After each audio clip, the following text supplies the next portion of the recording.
a very warm welcome to ET Education presents the EdTech Advantage, New Age Leadership Studio series presented by Google Cloud. I'm your host Devina Lason, and in this power-packed episode, which is centered around the main theme of breaking barriers in education through technology, we are going to explore how exactly India's leading educational institutions and EdTech innovators are using Google Cloud to overcome traditional obstacles in teaching and learning. From access and scalability to personalization and engagement, these change makers are redefining how education can reach every learner effectively. So without any further ado, it is my pleasure to welcome a very esteemed and distinguished panel of experts today. We have joining us Vaibhav Kumar Srivastava, Head Education and EdTechs, Google Cloud India and SAARC, Sadana, Founder and CEO, Appx, and Maharishi RB, co-founder and CEO, Supernova AI. All right, gentlemen, a very warm welcome to ET Studios. Thank you so much for joining us today. Such a pleasure to have you all here. Thank you. Thank you. And we're here to really deep dive into a fascinating topic, which is how Indian educational systems, institutions can look at breaking the barriers ultimately, because we're looking at an era that is so full of technology and innovation. So we'd love to understand from each of you what that means and what does the future of education look like here in India. So, Vaibhav, to kickstart with you, just to get a bit of context setting here, of course, from your vantage point at Google Cloud, how are you seeing institutions as well as EdTech organizations really collaborating, but making sure that the way forward is one that is full of inclusivity, student access, and the student success rates going up as well? So the good part is that all three of us, right, which is Google Cloud, the EdTechs, and the institutions are working in tandem to get to one outcome, which is benefit for the student and teachers, right? Yes. So think of it it's like a tripod or three pillars of support to build the student outcome. So I'll start with like Google Cloud. We build tools. We give tools like compute, network, storage, where an EdTech can come and actually build their tools on. As an EdTech, what they do is they actually put a layer on top of it and go closer to the student and give outcomes which are more closer to the student success, yes, right? And the institutions are the one who actually adopt it. So unless all the three of them work in tandem, I think that's where the success lies. Absolutely. Yeah. Wonderful. Yeah, truly a collaboration amongst all three. And now to hear from some wonderful EdTech organizations. Samir, so how are you seeing, ultimately your app is all about helping your users enhance engagement, visibility. What role is technology and specifically cloud playing here? And how are you really seeing ultimately your increase in reach and scalability going through? Yep. So we basically work with a lot of educators in India, and the primary thing that cloud has enabled for us is reach. So we have, let's say, a DAO of about 5 million users every day. So around 50 lakh users are learning something from the apps that we have built on a daily basis. And if I look at, let's say, 1 out of every 15 Indians, let's say, would have used a platform built by us, and that is all being run on Google Cloud. So I think technology has enabled teachers to reach a much wider audience than was good teachers to reach a much wider audience. That was what was possible before, I would say. Truly a big enabler here for you. Rishi, same question for you. We'd love to understand what exactly you're building in Supernova AI. What role is cloud? And we'll get into AI in the next topic. But yeah, what role really is technology playing to enable you? See, I think what we're building is, as you know, in India, English is a very important skill, right? But 90% of India is not fluent in English. And the reason is they just don't have an environment to speak and learn that language. Right, and until a couple of years ago, there was no real solution to it. But with the power of AI today, we're able to make a tutor, which is in your pocket, and it teaches you. And obviously, the cloud enables us to put this app in the hands of millions of people. So that's what we're doing. Wonderful. All right, we're going to deep dive into what technology exactly you're putting out there. But before that, so Vaibhav, now to understand a bit beyond cloud offerings, because at Google Cloud, you do offer tools that give real-time insights. Of course, now we're going to deep dive into AI and what AI is doing ultimately. So how are your tools really enabling EdTechs like these institutions to enhance the scalability, enhance visibility, enhance the insights about the learners in the first place so that the entire programs can be planned accordingly? A little bit about what you're doing here. So first thing that we are targeting is to get break the barriers to reach everywhere and anywhere, right? Which means a student, irrespective of the place they are in or irrespective of the background they come from, they get the same quality of education through our tools. Gen AI is at the top of it, right? Right now with the evolve of technology and everything that is now powered by Gen AI, I think we are seeing a huge adoption of Gen AI as a tool. On top of it, we are trying to see if we can get to a personalized or a hyper-personalized outcomes of the students, which means if we can go and drill down to a particular topic which a student is lagging around and can be helped upon, that's the real-time insights that we used to give, which we used to give earlier, but we are now actually trying to give it on a real-time basis. What it means is that an intervention to the students is required when the student is struggling and not after a few days of analysis. So that's where the technology is enabling it. Then we have got data insight tools like Looker and BigQuery, which actually gives you an administrator an access to a real-time basis that what is going on in the institute, what students are learning, which is the teacher who is performing well, is the attendance in order, all of that. So it comes on a big dashboard, and they can take insightful decisions on looking at the dashboards. So these are the tools that we are building on, and which is we are giving to EdTechs like them to actually create a really relevant outcomes for the students. Wonderful. Yeah. So Sameer, to build on this, exactly how are these AI-powered tools, the real-time analytics that Vaibhav is referring to, how is that helping you? Are you able now to enhance that capacity for personalization, which ultimately is the name of the game today? Yep. So one of the things about our thing that we do is scale is, let's say, both an advantage and a disadvantage for us, because one educator may be teaching lakhs of students, but those lakhs of students then have no one to go to to ask a doubt if they have one. So we have built like doubt clearing technologies on top of Gemini, in which like a student can upload a picture or type their doubts out, and the AI system would answer those doubts for them. So I think that has sort of completed that structure for us, in which a student, let's say, who is sitting in a village can get the best education from India or around the world using these. Wonderful. So truly enhancing every reach and the scope and capacity. Wonderful. And Rishi, same pointer to you. We'd love to now understand how exactly you're using AI and what does it mean to create an enhanced learner outcome ultimately for you? See, I'll tell you, if you look at how spoken English, this comes from a personal pain point of my parents, right? I saw my parents a couple of years ago join a WhatsApp spoken English class, where the way it used to work is you'll get a lesson, you'll send an audio note, and after, say, 24 hours, within 24 hours, the teacher would reply to that with your feedback. That is spoken, that was best of what spoken English learning was, right? But with the models like the ones that Google has built, Flash 2.5, what it enables us to do is instantaneously, it's able to talk to our users in their mother tongue as well as in English. It can teach them, it can ask them to speak, and then it can give them that real-time feedback, right? So that means that it's equal to a tutor sitting right next to you.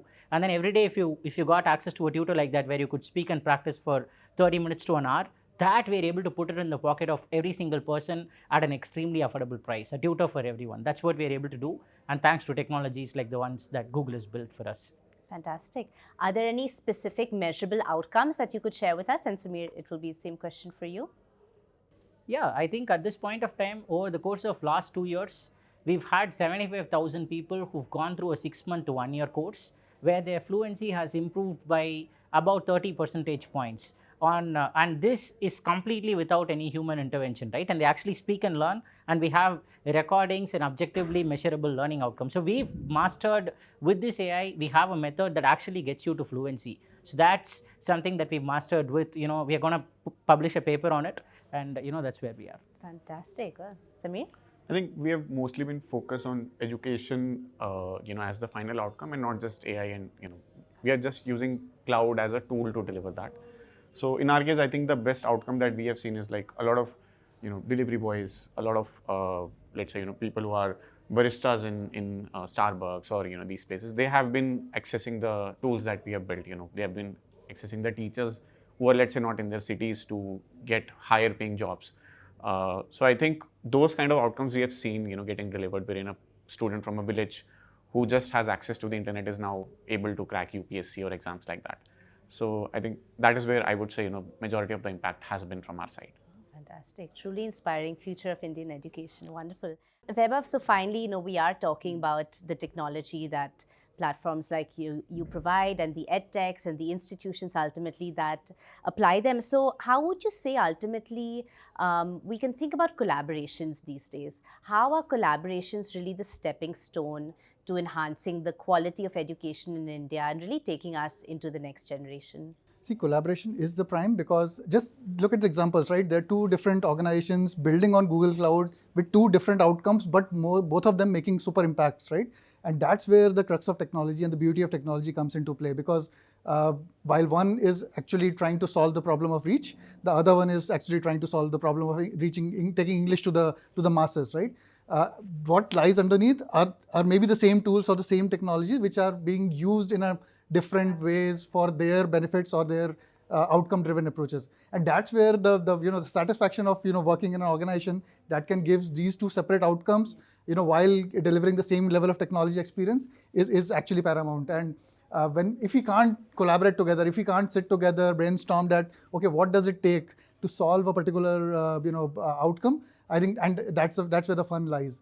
What I would like to summarize is basically, getting an outcome through a technology and carving a path through it is where the fun lies and the beauty lies. And that's what we are trying to see. If we can collaborate with more EdTechs, more institutions like them to build these use cases, I think it's more satisfying it gets. Absolutely. Yeah. Is there any word of advice that you'd put out there for institutions or EdTechs that are contemplating getting into such collaborations but not quite sure yet? Okay, so collaboration is the key, because unless you actually drive towards a student outcome, none of this will succeed. Look at the use cases that both Samir and Rishi talked about. There are two different EdTechs trying to solve two different problems with the same technology underneath, right? So whether we look at the GenAI as a technology at Google Cloud, when we work with EdTechs like them and collaborate with them to drive a student outcome, it's very, very satisfying to work with them, to reach the level of outcomes that we're trying to build on them. So I think what I could summarize is basically, if we can bring more EdTechs together, bring institutions together to deliver these outcomes in the way they are looking at and the way they are evangelizing it, that's where the success lies. Absolutely. Yeah. Very exciting times. And, is there any piece of advice that you'd put out there for EdTechs or institutions that are considering going down this route of collaborations, but they're not quite there yet? So institutions is very simple, because we have our flagship program called Digital Campus on Google Cloud, which is running its 3.0 version right now. All of these tools, some of these tools are available as a part of the program. We are focusing on skilling the students to get to these tools hands-on and see how can they get certified and trained on Google Cloud technologies. For EdTechs, we are already there in the market, so we have been collaborating with most of them. But if you are one of them who have not been in touch with us, please reach out to us and we'll be more than happy to help you in your journey to get those student outcomes delivered. Great, thank you. And Samir, from your perspective, again, what are the advantages that you see in collaboration, especially for startups, younger companies to partner with cloud providers, all kinds of technology solution providers? What's the main benefit here? I think without cloud providers, you can't achieve scale. So, no matter what you're doing, if you are running, let's say, a small shop, like a small coaching or whatever, any institution that you have, cloud makes it accessible for students to, let's say, consume whatever they want at a later stage. And it kind of democratizes learning, that you get to learn from the person you like, and not just, you're not confined to a specific institution. So I think that has been, let's say, one of the major drivers that we have seen in adoption of cloud in our domain and, in education in general. Yeah, wonderful. And Rishi, for you too, you've also spoken so much about the democratizing of access for students across the country. So how do you see collaborations and all this wonderful innovation and technology really powering this vision of yours? See, a couple of things, right? So, the first thing is we have a core job, right? Which is basically to take this AI technology and then figure out how to teach people. That's a full-time job by itself that needs a lot of focus, and that's where our efforts go in.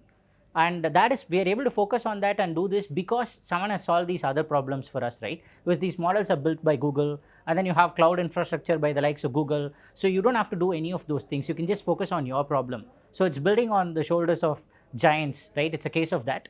And the impact on India itself with these AI technologies is, I think, going to be quite profound if we are able to use this, because we have a very young population, hundreds of millions of people, but we are a low per capita income country. So we're not able to provide them quality access to education. With this technology of AI, I think with the right people solving this problem, we can put an AI tutor in everyone's pocket, an AI doctor in everyone's pocket, an AI lawyer in everyone's pocket. So these things are going to be abundantly available for everyone. And if you do that, it's going to be a massive thing for the country. Absolutely. What would you say is your vision that you hope to reach by 2030? See, an AI tutor for every learner. I think by 2030, we want hundreds of millions of people to be learning from our AI tutor, and then it should be making meaningful impact to their lives. I think it's definitely possible. That's what we'll aim to get to. Wonderful. Samir, for you? I think I still believe that education is a motivation problem. So we'll still have humans around, because it gets very difficult to be regular. But yeah, more power to AI, and I think it will be a amalgamation of both these fronts, that would help people learn better. Yes, absolutely. And Vaibhav, for you? So for us, there are 3 parameters that we are tracking. One is access. How many students can we get access to? How many students can get to these technologies and learn and skill around that, right? Second is in their format or in their language. So vernacularity is one of the key parameters that we are tracking, that why should it be limited to English language? Why can't we go into their mother tongue, whichever they want to learn it? And last is the impact, right? The number of students who are getting skilled, the number of teachers who are getting trained on this, the technology, it should be at every home for that, because a student is in every home. So that's our vision, that if we can impact every single learner in the country, that's our North Star. Absolutely. Impacting learners across the country truly sounds like a big benchmark across the board. So gentlemen, thank you so much for being here and sharing all your insights and helping our viewers also understand how they can reach similar goals as well in the future of education in India. Thank you. It's been a pleasure to have you here. Thank you. Thank you for having us here. Thank you. All right, as we wrap up this insightful conversation, one thing is clear, that technology is no longer just a support system in education. It is the backbone of a more inclusive, personalized and future-ready learning landscape. From AI-driven insights to seamless hybrid classrooms, cloud-first strategies are empowering educators and innovators to break through the barriers that once felt insurmountable. Thank you for joining us on this journey, and until the next time, keep exploring, keep innovating and keep sharing the future of learning.